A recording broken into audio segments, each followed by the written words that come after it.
Okay, so I'm a little ahead of track, but and I didn't really practice introducing our next keynote. But I will say that last year in Rhode Island at the National States Geographic Information Council, we watched Bill Johnson give a speech, and there were probably, I don't know, maybe 50, 60 in the room, maybe more, and there were some emotions going on, maybe a few not so dry eyes.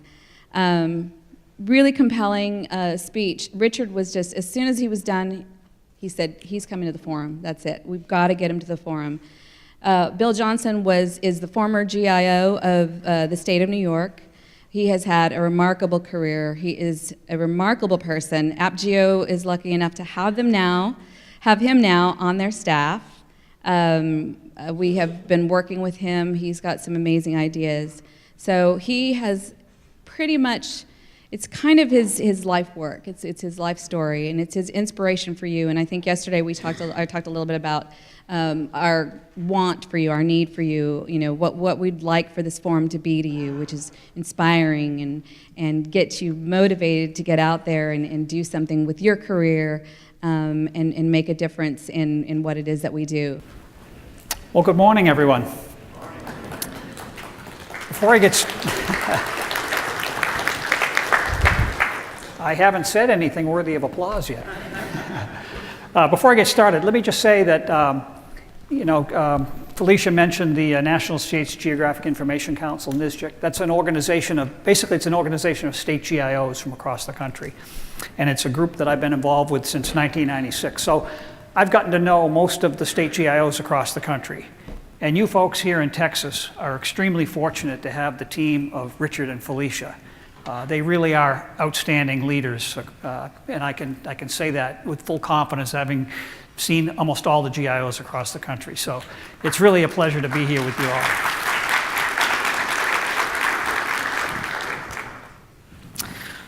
All right, so this morning, I'm going to do something that might be a little different than what you normally hear at conferences like this. I've been to many, many GIS conferences across the country over the years, and they all have a pretty similar feel to them. You hear lots of presentations about how to do GIS, the latest methods, details about data and databases and technology, and it's really about how to get it done. That's not what I'm going to talk about this morning. I'm going to talk about the why. Why GIS is such a great career. Why what you all do is so important. And I have a very simple goal this morning. I really want to just get to the heart of GIS. And we're going to do that by me telling some stories about my life and my career. So we're going to start at the beginning. I grew up in the small town of Holden, Massachusetts, in the center of Massachusetts. It is the town where my great-grandparents on my father's side arrived when they emigrated from Sweden in the 1890s. So it's the town that my grandmother and my father grew up in. By the way, a little fun fact is that in the 1890s, the city of Worcester, Massachusetts, which is basically Holden is a suburb of Worcester, Worcester, Massachusetts had the highest population of Swedes in the United States in the 1890s. Soon after, eclipsed by the westward migration of the Scandinavians to the upper Midwest that everybody knows about. But there were a lot of Swedes in that area in the 1890s where I grew up. Now, I am child number 5 of 6 kids, the son of Elmer and Arlene Johnson. I have 4 older sisters and a younger brother. My mother grew up 3 towns away in the town of Northborough, Massachusetts. She grew up on a chicken farm. My mother is of mixed heritage. She's part English, part German, part Bohemian. So ethnically, I'm a mutt. And my father was a builder, and my mother stayed home and raised the kids. So socioeconomically, I come from a blue-collar family. Now, nothing about the childhood I had would have predicted a career in GIS, but everything about that childhood prepared me for it, because this was a household where we were taught the value of a work ethic and values like personal responsibility and honesty and respect. And those things have served me very well. Now the map there shows that I'm not a very well-traveled individual. Those are the locations I've lived in my life. Grew up in Holden. I lived there until I was 22. When I went out to Michigan State University to get a master's degree. I actually was a commuter when I got my undergraduate, so I was still living at home until I was 22. Went out to Michigan, spent a couple of great years there at Michigan State University, met my wife, we got married on the campus there, and then we took a job in Albany, New York, and settled in the small village of Altamont, New York, where I've been living for 34 years. And when I retired from the state of New York a couple of years ago, I took a job post-retirement at a company that services the FCC in Washington, D.C., and I actually commuted back and forth to Washington, D.C. for 2 years from Albany. So that's the kind of circle of where I've lived my life. Now, why am I giving you all these personal details? Well, I want you to understand that to have a great career in GIS, you don't need to come from a well-bred family. You don't need to be number one in your class or have attended an elite school, because believe me, I am none of those things. I was actually supposed to be a builder. All of the Johnson men are builders. My grandfather was a builder, my father, uncles, my brother is a builder.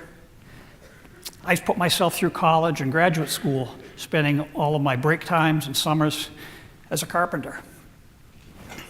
And I fully expected when I finished college that I was going to put my tool belt back on and join the family lineage and become a builder myself. And I actually went to graduate school without an expectation of launching a career in that. Hey, I was 22 years old. I got a full assistantship to go to graduate school, so it didn't really cost me much. And thought, why not? I'm young and single. Might be fun to spend a couple of years in another part of the country, get a degree, and then I'll come back and put my tool belt on and get to work.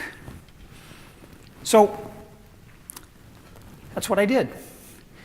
And you can see here, I still spend a lot of my free time in this business. I'm the kind of guy that's at home at the lumberyard. I'm not talking about the orange big box kind of a lumberyard. I'm talking about real lumberyard, where the guys out in the back that load your pickup truck for you can tell right away if you know what you're talking about or you're full of crap. So this is how I spend a lot of my free time. And a funny thing happened. When I finished graduate school out at Michigan State University in 1984, I thought, I got nothing to lose. Let me just give this mapping business, let me give it a shot. Got no reason not to try it out. If it doesn't work out, hey, no problem. I've got a solid backup plan. I'll join the family business and get back to work. So I ended up taking a job at the New York Department of Transportation.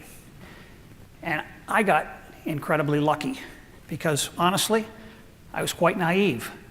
I didn't know much about the mapping business. I certainly didn't know much about government service. I didn't know that the New York DOT was one of the top mapping organizations in the United States and that they were doing top flight work in the field of mapping. But that's where I ended up. And there's a picture of me in my first year there, proudly eating a peanut butter and jelly sandwich on white bread. I throw this up here just so you can see quickly the career track I had. The bars show as I climbed the career ladder in the title series in New York. I started at the bottom rung, what's called a Mapping Technologist 1. And I retired 31 years later as State Geographic Information Officer. So I came in at the bottom rung and went out at the top, and I'm incredibly proud of that. And I want to explain a little bit about how and why that happened, because frankly, I never expected that. My career, honestly, is an accidental career. So this is a shot that was taken by our our media office in the first year or two that I worked at the DOT. It's a staged shot. The guy in the foreground is the commissioner of the State Department of Transportation in those days, Frank White.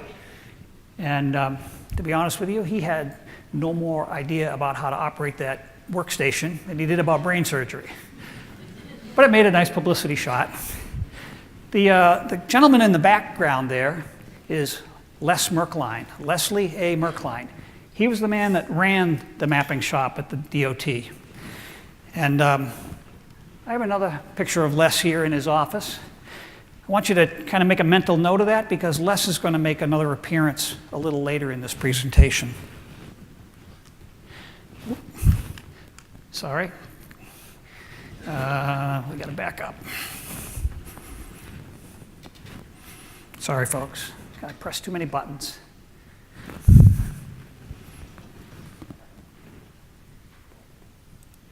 So this is what the office looked like. The work we were doing at that New York DOT was map publishing. In those days, the output of your mapping wasn't an application that you viewed on a computer. We had to go to a printing press and print the maps in bulk. That's how mapping worked in the 1980s. And so at the New York DOT, they had a complete start to finish map production shop.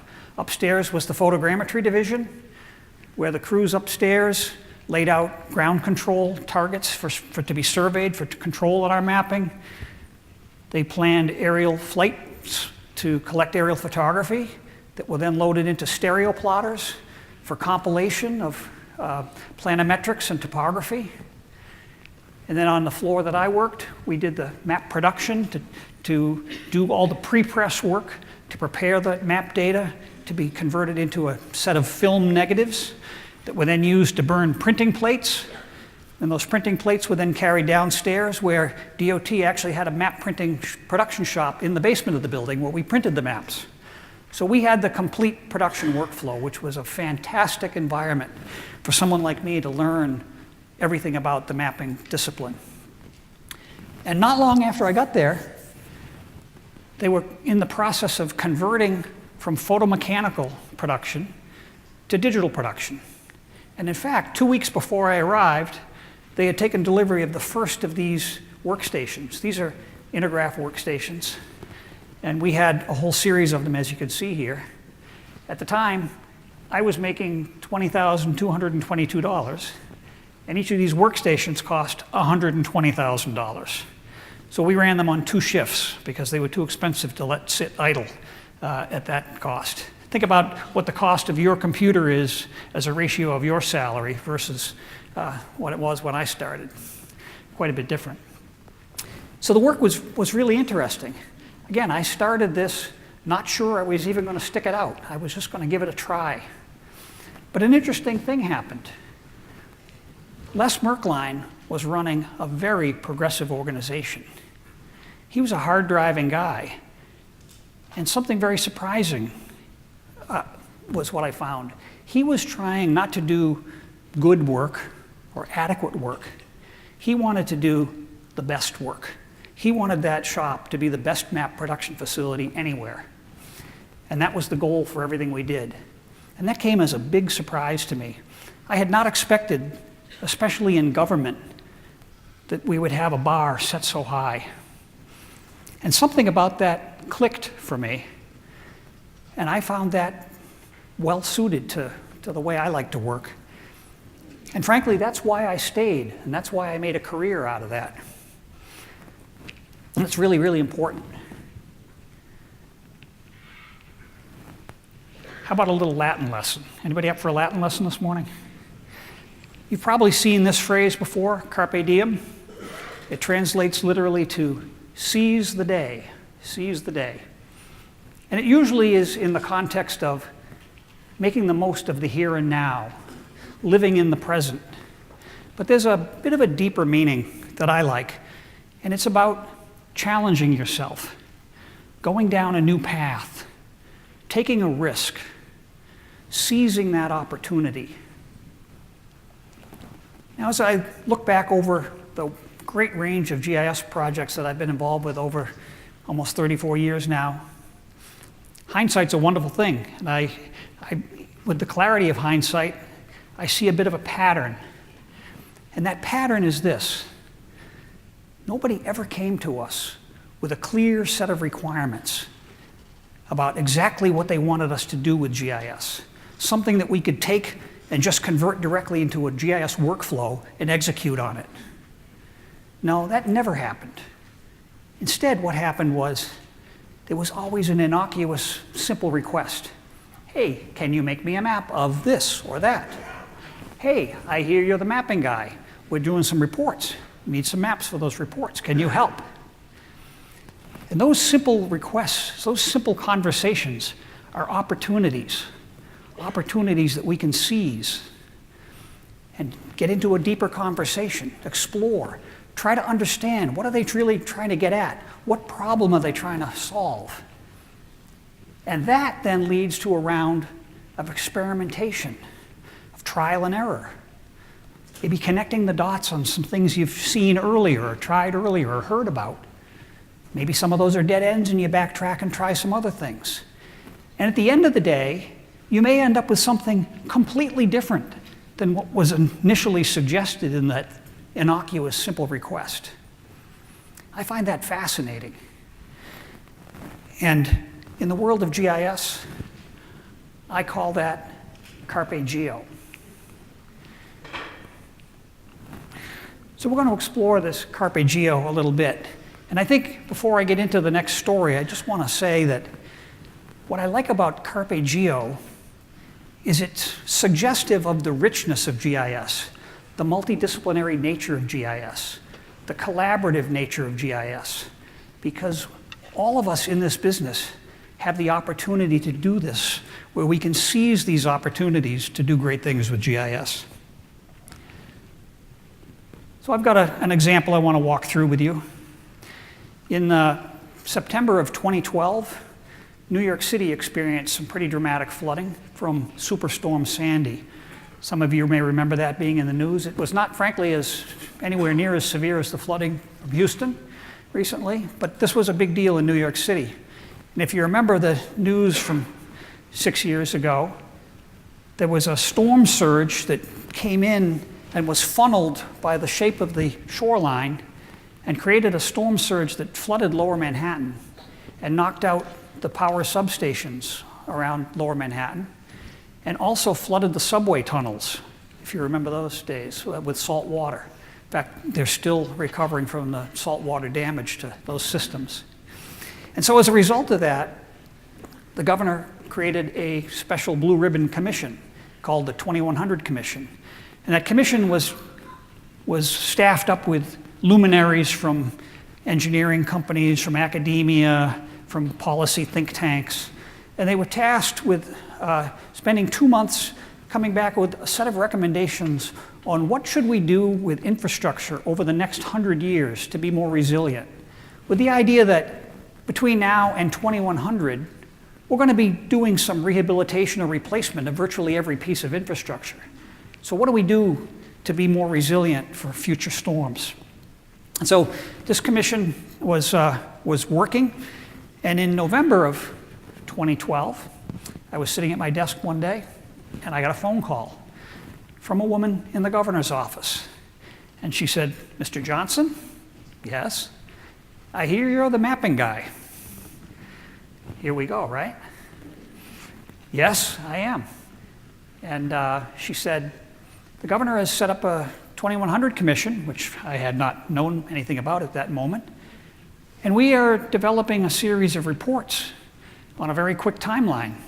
And we'd like to include some maps in this report. Can you help?" Now, I don't know about you, but when I get a call from the governor's office, the answer is always going to be yes.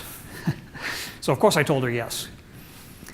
Now this is one of those classic Carpe Geo opportunities, because when I probed a little deeper with her, it became pretty clear that she did not know exactly what maps she needed or what she was trying to accomplish with these maps, other than to help explain what had happened with that flooding in Lower Manhattan.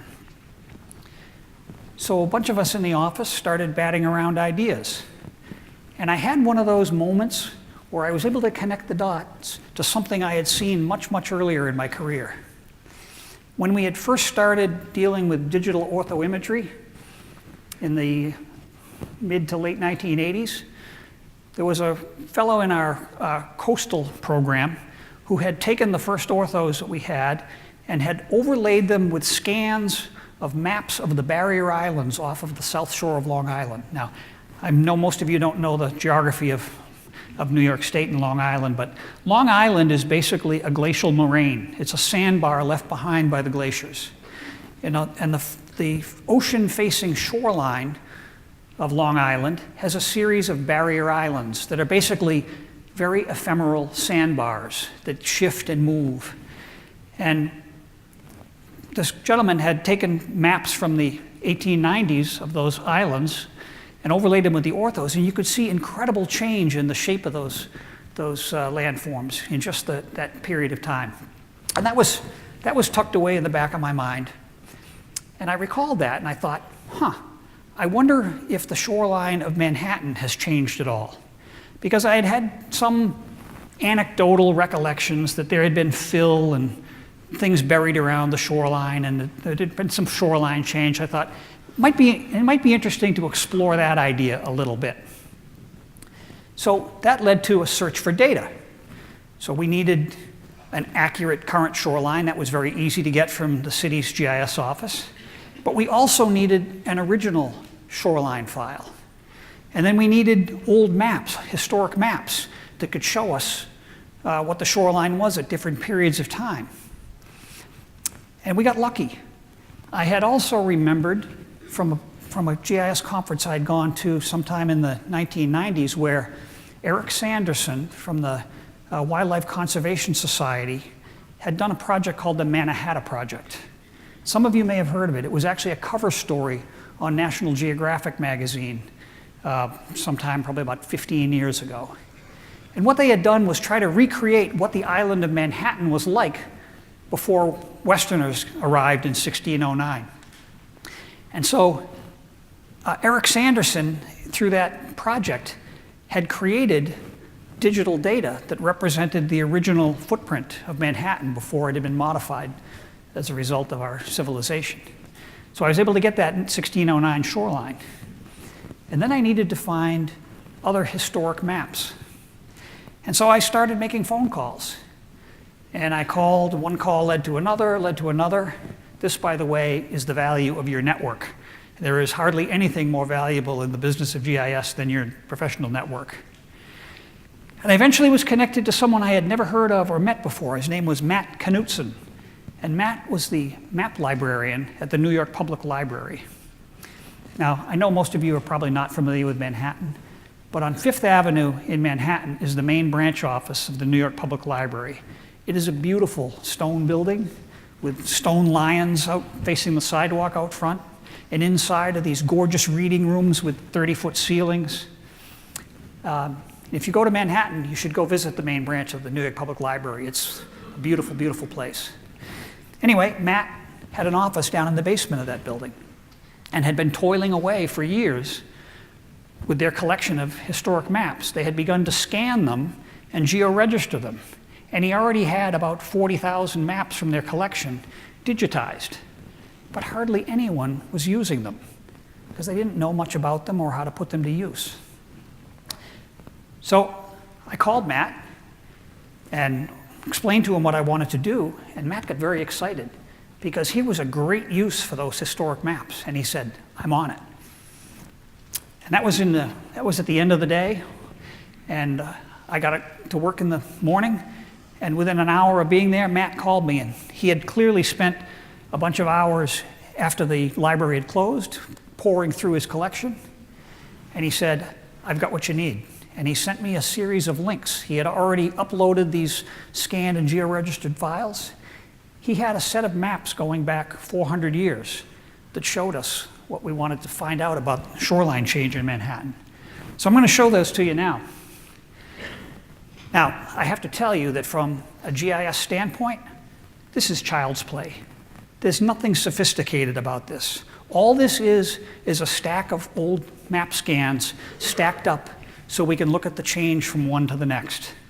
Frankly, an entry-level GIS 101 person halfway through their first semester could probably pull off this from a technical standpoint.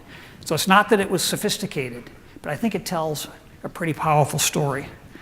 So see what you think. Now, I gave this presentation.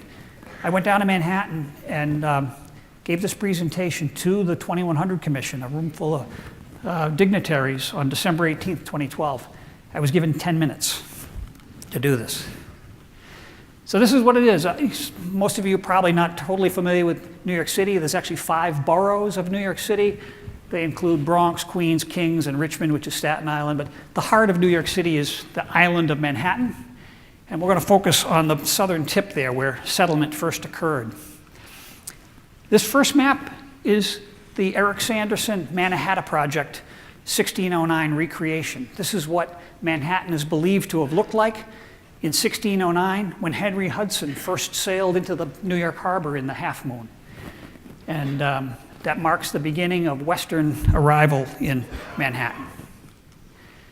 The very first map in the collection that Matt Knutson gave me is from 1660. Only 51 years after Henry Hudson arrived, we had a Dutch settlement on the southern tip of Manhattan. And there's the map. And it fits very, very well. We see very little change from the 1609 recreation. I want to point out something interesting on there. I think there's a laser pointer here. If I can figure out how to operate this thing. Maybe not. Here it is. So right here, there's a fortress wall. They were trying to keep out the savages from invading this little enclave of Dutch. That wall is current Wall Street, which is where it gets its name. So there's your second piece of trivia for this morning. The next map Matt gave us was from 1767, before the Revolution. And now we see, when I subtract the original footprint from this map and shade the delta, that is the change in blue, we can see that there's already been a whole bunch of change. Well, what's going on here? Well, as I learned in researching this was fill that had been added because the original shoreline was swampy, marshy, tidal. All of the commerce coming in and out of Manhattan was by ship. There were no roads to anywhere else. Everything arrived by ship. To get to the ships, they had to have deep enough draft or water, which meant they built wharves out to the ships. And then everything that they had that was waste, shells from harvesting oysters in the bay, the stones that were used as ballast in the ships to keep them righted in the winds. When they dug cellar holes, they had spoils to dispose of. All of that went into the marshy, shallow areas between the piers. And that's how the shoreline of Manhattan started to grow. Now we move to 1817. And what I'm doing here in these maps is the darker shade is the change from the last map, and the light blue it takes you back to the original. So now we're at 1817, and we can see there's a lot more activity. The city is starting to grow, which means there are more ships, there are bigger ships, more cellar holes being dug, more of everything. And so the shoreline is continuing to expand. We get to 1860 on the eve of the Civil War, and now we see the city has actually implemented a local ordinance with a maximum pier length, and that's what that line is. So everybody built their piers out to the maximum allowed by the city.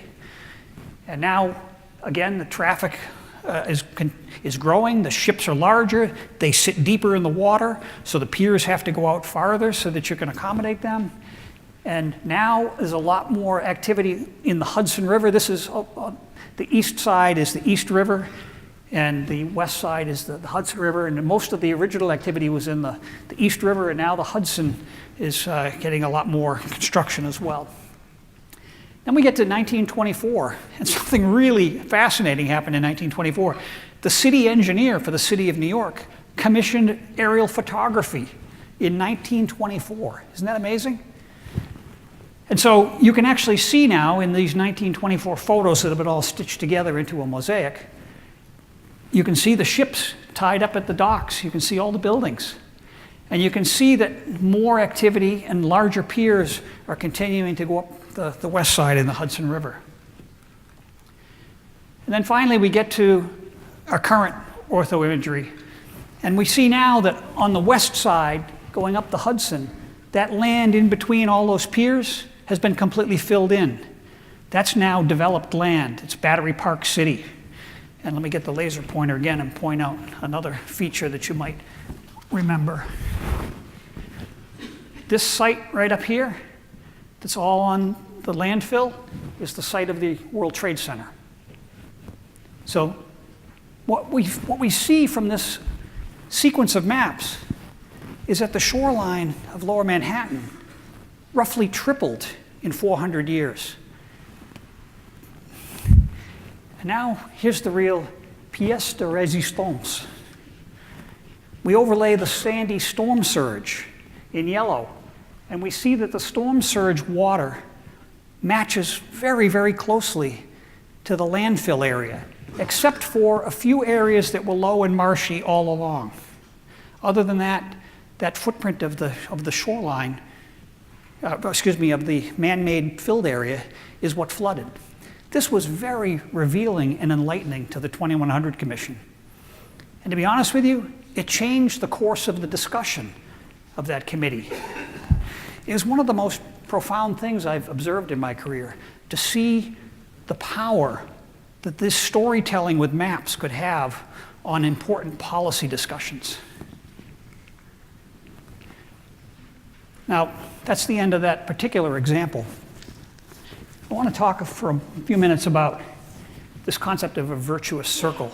This is nothing I created. This is a concept that's been around for a long time, but the way it applies to GIS is that you start with an idea, and you give someone that hasn't used GIS before something that they've never seen. Now, you probably can't see that example there, but I purposely selected as the little example that I put in that woman's hands, the 1869 map by Charles Joseph Menard on Napoleon's march to Moscow in the winter of 1812 and 1813. Edward Tufte, who's a well-known graphics professor from Yale University, considers that the finest information graphic ever developed. So if we're going to put an example on there, why not use the best one, right? So you give someone GIS for the first time. That gives them some new insights. Maybe they've only ever seen their data in tables before. They've never seen the spatial patterns. So they get some new insights. That leads to some excitement. Wow, I had no idea that this pattern existed. Which leads to some questions. Hey, how about if we added another layer of this? Could we change the query to show that? And that gets the cycle going again. And so it's a self-feeding, it's like the perpetual motion machine here. This virtuous circle feeds upon itself to do good things. And I think that's at the heart of how Carpe Geo works. You're trying ideas, you're cycling things through this virtuous circle to get to a goal at the end. Now, I like to turn the virtuous circle a little bit on its side and think of it as a spiral, because every revolution of that circle actually grows your knowledge, it grows your understanding, and expands the depth of what you're doing as well. So you're growing in both directions. I think of it as a spiral, so check out this animation. Huh? Pretty good, huh? So that's the virtuous circle upward spiral that I like so much. Time for another Latin lesson. Parvum momentum. That means literally small moments. Small moments. Why on earth would I have that on there? Well, several times over the course of my career, I've had something happen unexpectedly that for a brief moment stopped me cold and gave me a realization about what we do and how important it is. I want to tell you, I'm going to go through 3 stories for you. And I actually don't need any more PowerPoint because the rest of this talk is just me talking. So story number 1. You know, the mapping office at the New York DOT evolved into what later became the state GIS office. And I was very actively involved in that. And in the early days, around the late 90s and early 2000s, we had a whole bunch of activities that were new and exciting. We launched a state GIS clearinghouse. We had, working with all the agencies, there were 3 different street centerline files that had been evolving in different agencies, and we coalesced them around one master street file and got a set of agreements on how to maintain that collaboratively.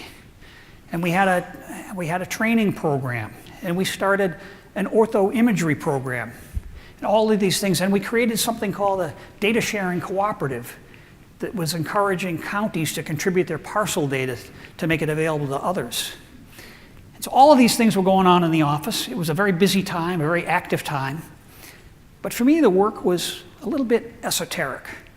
I wasn't quite sure, you know, how people were taking advantage of the things that we were building and creating. But that changed for me one day. I was at the town library with my young daughters at the time. We would stop generally once a week. The girls would go in and pick out some different books, and I had a few minutes to kill. And while I was in the library that day, they had these community rooms on the side of the library. And in one of the community rooms, I saw some maps hanging on the wall. I thought, oh, hey, that's interesting, maps. I'm a cartographer. Let me go see what they got for maps in here. Well, what they had was our town planner, unbeknownst to me, had started work on a new draft master plan for the town that I lived in. And guess what was on those maps? Our street centerline file, our digital ortho imagery, the parcel boundaries from Albany County that had joined our data sharing cooperative and had made that data available. And I stood there, and it stopped me cold. And I held a lump in my chest and a bit of a lump in my throat, because suddenly it made sense to me. The work I had done in the office was being used to make my town a better place. And it all made sense to me. Story number 2. In the economic crash we had in 2008, the federal government implemented a Recovery Act. You may remember this. It had a series of federal investments to restart the economy. And in that Recovery Act was money to do broadband mapping. And that was set up as a grant program through a federal agency that many of us prior to then had never heard of, called the NTIA, the National Telecommunications Information Administration. And the NTIA set up this grants program, and every state was eligible to receive a grant and do the work of gathering up data from the telecommunications companies, converting that information into map data, and submitting it back to the NTIA to be published on a brand new thing called the National Broadband Map. I wrote the grant application for New York. We got our grant award, and we assembled a team of people to do that work. And the key thing about that program was that there was no mandate, no requirement for the telecommunications companies to cooperate with you. It was voluntary on the part of those companies to give up the information you needed to put on the map. And so my charge to the team was, we're going to do whatever it takes. If we have to get in the car and drive across the state to sit down and meet with one of these gentlemen to explain to them and convince them to participate, we're going to do that. If we have to sit there with Sharpies and transcribe and highlight the roads when they dictate to us over the phone where their network is, we're going to do that. Whatever it takes. Well, the way the program worked is we had to submit data every 6 months over a 5-year period, so there were 10 submittals for the program. And the work leading up to that first submittal was very, very intense. And we had, at the time, about 80 companies in New York that were the companies that we needed to gather data from. And we worked very hard to get that cooperation from them. And we were, frankly, quite successful. And after we made that first delivery to the NTIA, We all breathed a collective sigh of relief in the office.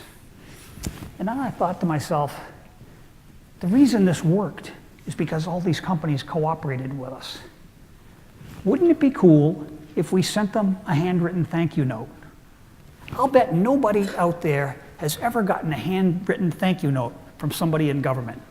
Let's do that. So one of the guys on our team was a kind of an artist on the side, Tom Frazier, and he did a watercolor drawing, and we put that on the cover, and we, on the inside, had an image of that first broadband map of New York State generated from the data. And then we just printed these out on the office printer, cut them up, folded them by hand, and we doled them out to everybody on the team. Everybody did whatever, 6 or 8 of them. Didn't take long. We just wrote a quick, thank you, this was possible with your help, we appreciate it. Signed our names, and we mailed those out. And I didn't think a whole lot more about it after that. I thought it was a nice gesture. I was glad we did it, but it kind of fell out of my memory. Well, some months later, I was going to be down in Washington, D.C. I don't remember what for any longer, but the woman at NTIA who ran the broadband mapping program, her name was Ann Neville. Ann was a wonderful person. She now runs the governor's research office in the state of California. And at the time, Ann heard that I was coming down and said, hey, Bill, why don't you stop by the office? We're in the Commerce Building in D.C. We'd love to show you around. You can meet the other people that you've been dealing with on the phone. That'd be great. So I thought, sure, I'll do that. So when I wrapped up the other business I had in D.C., I met Ann, and she took me up to the office, and she was giving me a little tour through the office. And it's a, typical federal office building with a maze of cubicles and offices. And as we were walking through and she was introducing me to people, suddenly out of the corner of my eye, I saw on the top of a file cabinet one of our little thank you notes. And Ann must have seen that little flash of recognition out of the corner of my eye, because she stopped the tour. And she didn't say anything. She just quietly went over, and she picked up that thank you note, and she came back and she held it up in front of me. And she said, this is freaking awesome. And then she just quietly went and put it back and didn't say anything more.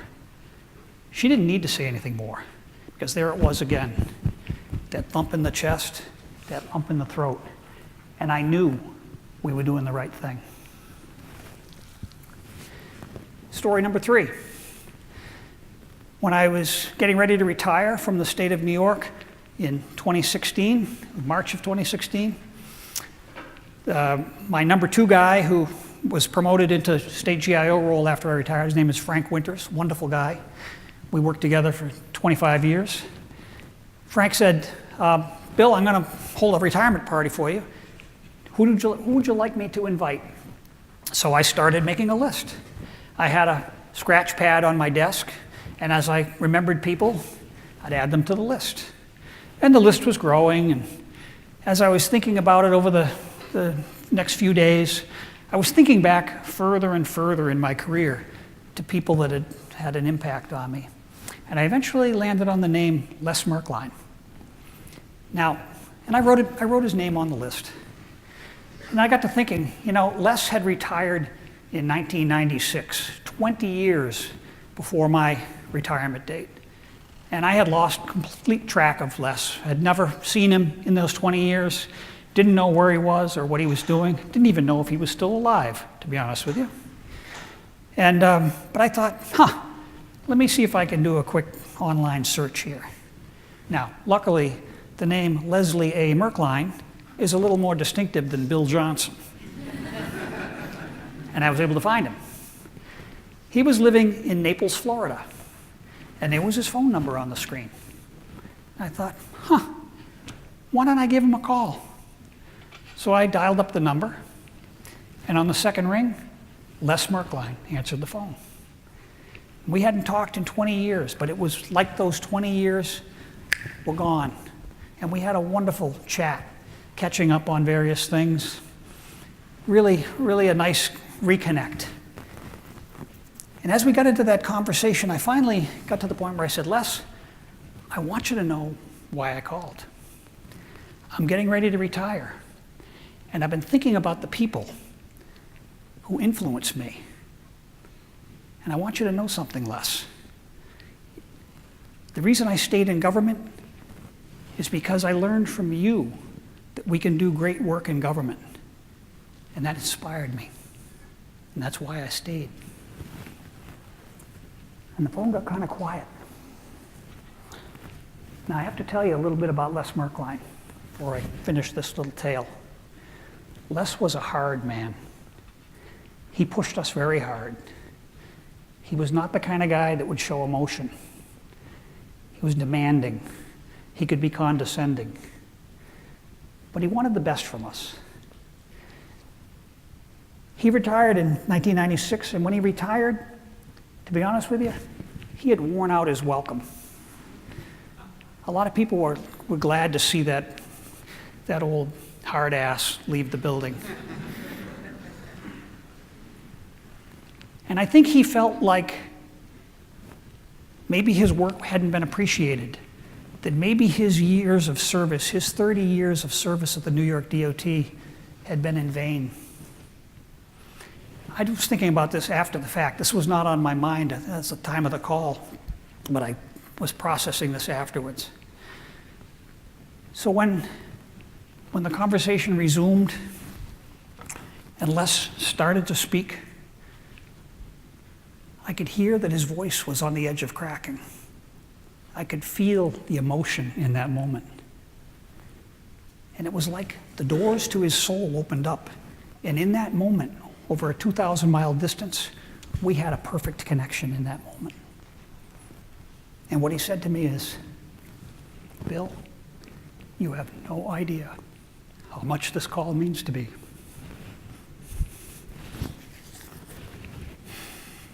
I got off the call, and I had tears running down my face because it had been such a powerful moment. And I sat at my desk trying to understand what had just happened because it was so unexpected. This was so different than the Les Merkline I had worked for so many years.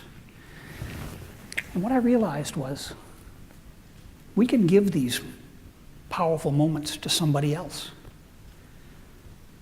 And then I thought about it a little further. And I realized that moment had been a 2-for-1 deal. We had both felt that emotional surge together. That had been a shared parvum momentum. And those are the best kind. So that's my story. You may be wondering what any of this has to do with you. So what?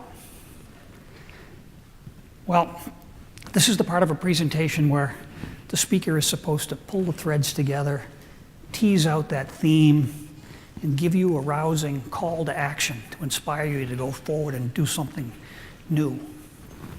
That's a really, really lofty goal. But if you'll bear with me for a few minutes, I'm going to take a swing at it. I look out across this room this morning, and I see GIS leaders from across the great state of Texas.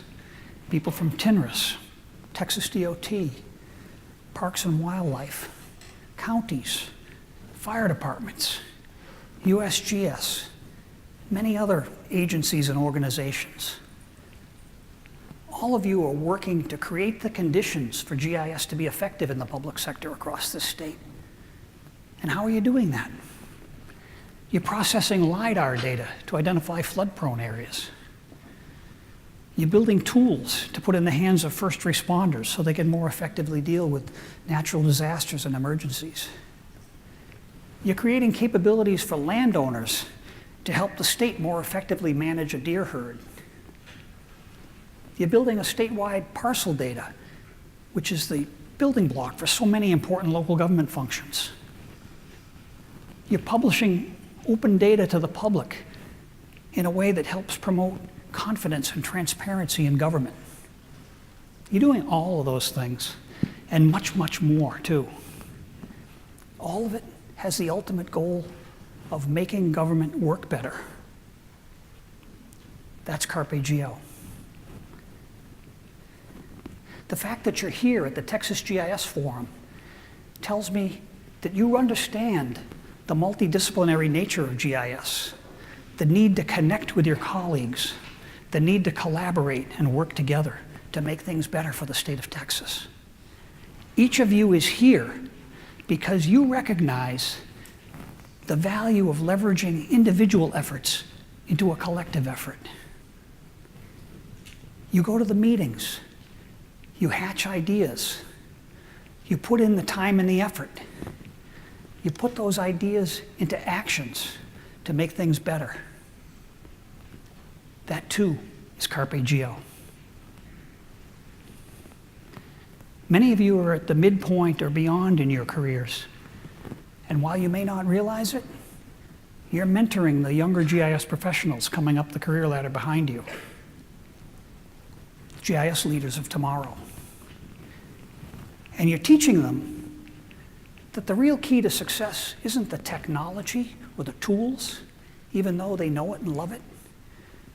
No, you're teaching them that the key to success with GIS is partnerships, collaboration, finding common ground and building common solutions.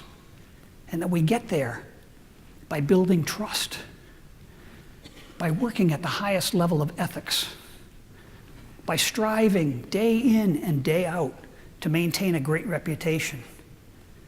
So that when you're at the bargaining table with those partners whose cooperation you need, they don't see you as someone with selfish motives. They see you as someone committed to finding a win-win solution.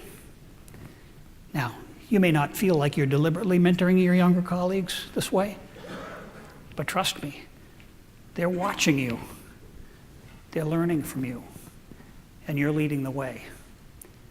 And that's Carpe Geo. In the summer of 2016, not long after I had started at the job I had in Washington, D.C. at the Universal Service Administrative Company, I realized quickly that nobody there could really tell me how GIS could benefit them.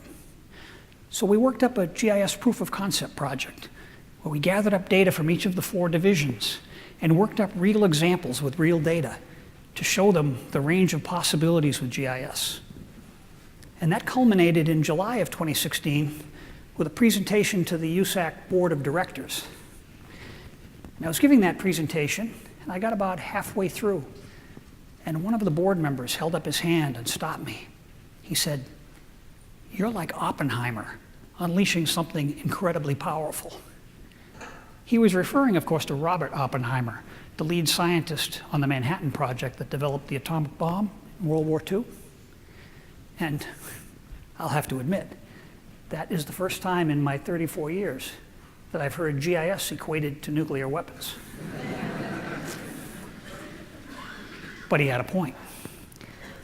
GIS is incredibly powerful. Each of you has that power at your fingertips. It's power to do good. And one of the best ways to put that power to good use is truth-telling. GIS sits uniquely at the crossroads of science and policy, technology, data, analytics, synthesis, visualization. We can take complex situations and render them in a way that give people a deeper understanding and that can expose the truth. That Manhattan Shoreline sequence I showed you, what I really love about that is that it exposed a very basic, naked truth. That flooding that occurred in Lower Manhattan, that wasn't a freak act of nature. It wasn't an act of God. It was the result of 400 years of human activity that basically built a new floodplain filled densely with urban infrastructure. We created that problem. There are many, many more problems out there waiting for you to do your truth-telling with GIS. We're faced with an incredible range of difficult-to-solve problems in the world today. Mother Earth needs us all to do more truth-telling. And when you do that, that's Carpe Geo. Now, I had a colleague in my last job at the Universal Service Administrative Company in DC who had previously worked at a national hamburger franchise. She'd been on a team that developed their advertising campaigns. And while she found the creative elements of the work very satisfying, she didn't find the overall job satisfying at all, because in her words, I was only selling hamburgers. That's not what you're doing. You're doing work in service to your friends and family, in service to your hometown and community, in service to the state of Texas. And that data rolls up to become part of the platform of what is happening across the United States, because Texas is a leader across the United States. You know, it's not a stretch to say that the work that you do is in service to our planet. You're doing work that takes your place, our place, and makes it a better place. You're doing the kind of work that when you get to the end of your career, you're going to be able to look in the mirror and see a reflection smiling back at you, because you didn't sell hamburgers. You did important work, noble work, work worth doing. That's Carpe Geo. But here's the thing. It's so easy when you're on that journey to be so caught up in the task list in front of you, the problems that you have to solve right now, the never-ending to-do list, that you might miss out on those small moments, part of momentum, that help you understand the importance of what you do, that give you that thump in the chest and that lump in the throat. So please, keep your eyes open, keep your ears open, and keep your heart open, so that you too can experience these moments that will energize you and remind you of the important purpose of your work. Now, I've had an incredibly rewarding career, an accidental career. I was supposed to be a builder, remember? A lot of days have been hard. The journey has not been a straight path. I never could have anticipated the range of things I've had the good fortune to be involved in. But you know, a lot of the days have been really good, and some of them have been great. And on a small handful of days, I experienced those really potent moments that sustained me and made me know that what I was doing was right and good and worth doing. Do I have any regrets about choosing a career in GIS over becoming a builder? No. Well, maybe a teeny little bit. But I'm at a point now where I can look back over my career, 33 years and 11 months so far. I'm not done yet. And I can summarize everything that's been meaningful in my career with just 4 words. Carpe Geo. Now you go out there and seize those opportunities for yourself. And when you do that, parvum momentum will be your reward.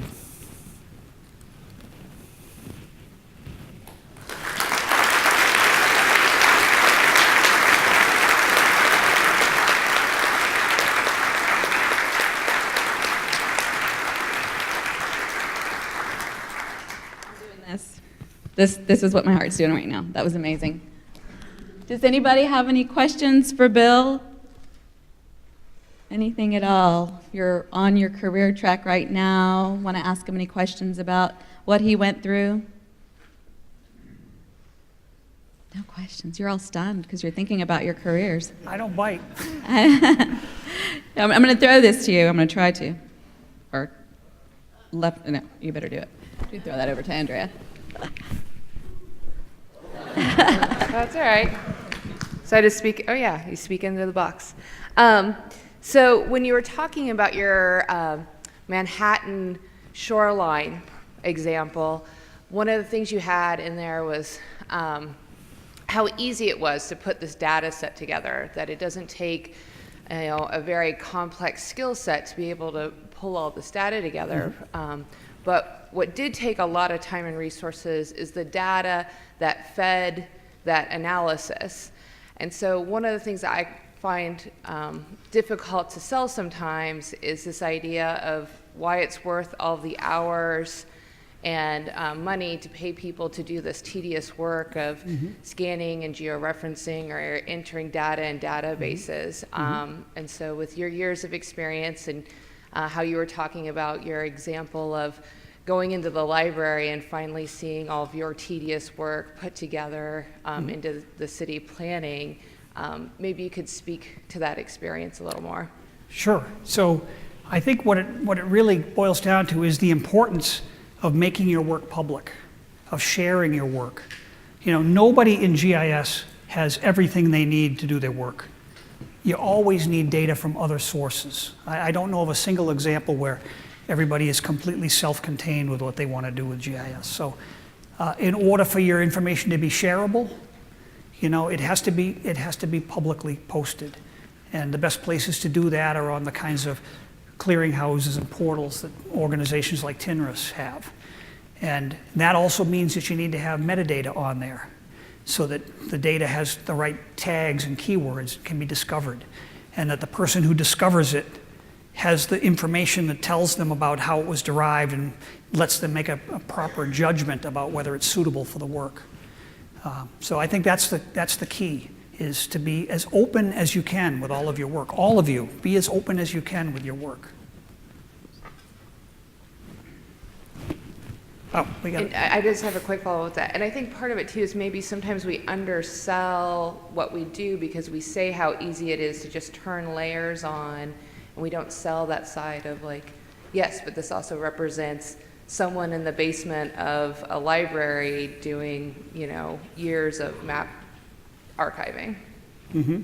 Yeah. All right, I guess I'd rather, maybe I'll just toss it up to you guys and we can like catch it.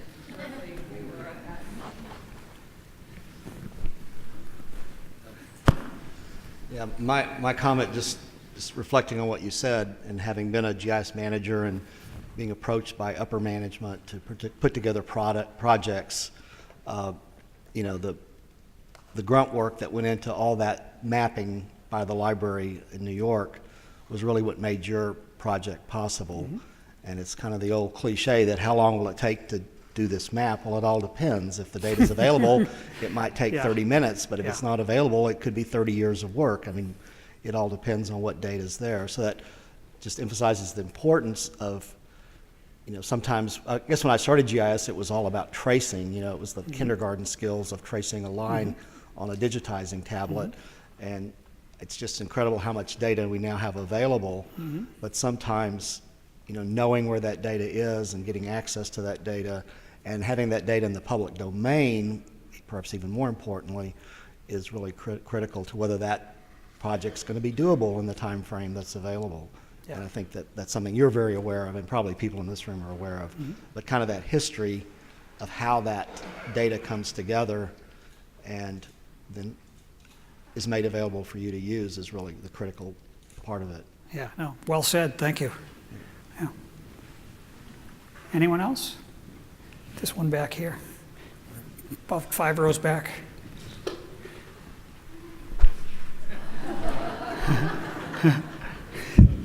Hi, hello.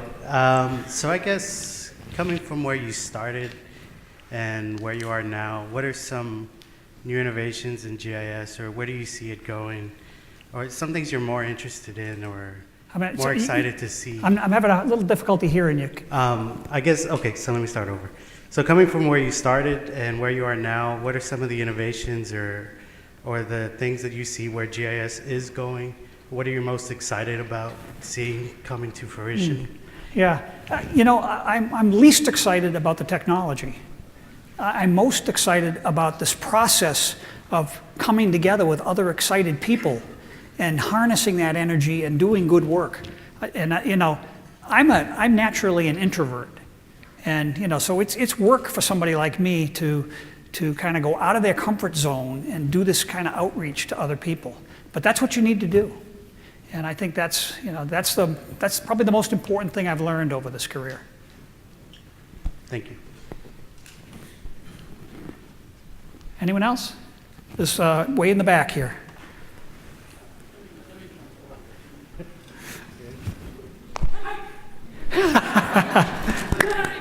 Touchdown. All right. I've done this about as long as you. Can you hold it up? Sorry, I figured my voice was probably loud enough. I didn't want to overwhelm it. I've done this about as long as you, although I haven't done all the same things that you have. I started working for the city, doing the groundwork, doing the data entry and whatnot. What I discovered then was people thought, oh, all I do is just put in points and lines. It doesn't mean anything. They didn't get the concept. I thought this was the grandest thing possible. Today, we want people to use the tools, so we sell the tools with the concepts that help their job. Somewhere along the lines, we do definitely seem to sell the concept that it's easy all the way, that we really don't have to work. Yeah, no. So we get the next user we are asked to help set up turns out to be the secretary, the administrative aide, who sometimes is good enough to do this, but they're beginners.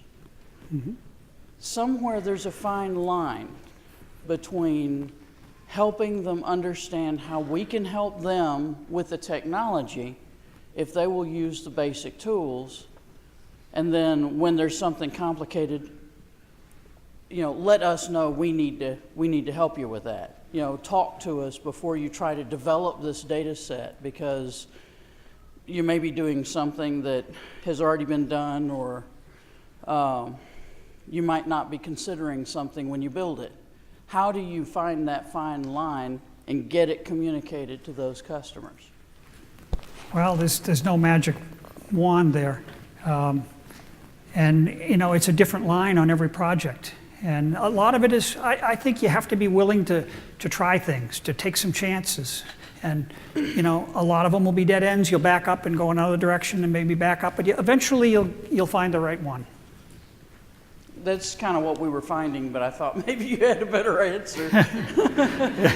I guess we'll keep bumbling along till we figure out there's a formula. Yeah, well, the formula is to keep experimenting, to keep trying. Yeah. Anyone else?